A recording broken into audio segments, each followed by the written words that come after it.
இன்னைக்கு நேற்றில் உங்களுக்கு ஒவ்வொரு முறையும் நம்ம பெரும் மழை காலங்களில் நம்மளுடைய நெல் முறையாக கொள்முதல் செய்யப்படாமல் நீங்கள் பார்க்கணும். ஒவ்வொரு பேருந்து நிலையம், விண்ணூர்தி நிலையம் இதெல்லாம் எப்படி கட்டப்படுது.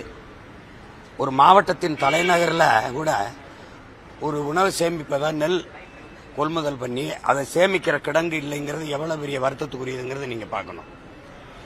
இப்ப நம்முடைய அரசு இந்த டாஸ்மார்க்கில் விற்கிற சரக்குகளை பத்திரமா பாதுகாக்கிறதுக்கு பெரிய பெரிய கிடங்குகளை கட்டி அதை குளிரூட்டி அதில் வச்சு கண்காணிப்பு கருவி போட்டு காவலர்களை பாதுகாப்புக்கு போட்டு பாதுகாக்கிறது.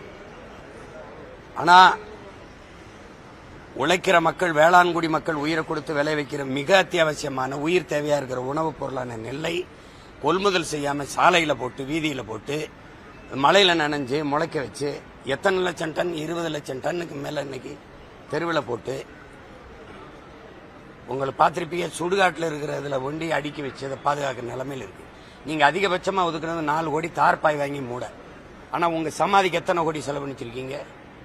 நீங்க கட்டுற ஒவ்வொரு கட்டடங்களுக்கும் யாரு கேட்டது?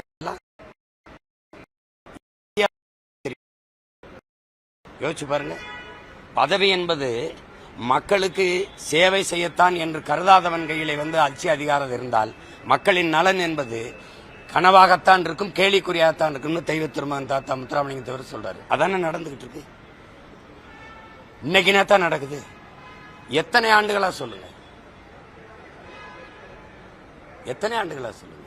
உங்களுக்கு மனச்சான்று இருந்தா நெல்லை தெருவில் போட்டு முளைக்க விடுவானா ஒருத்தன், மலையில நனைய விடுவானா ஒருத்தன்?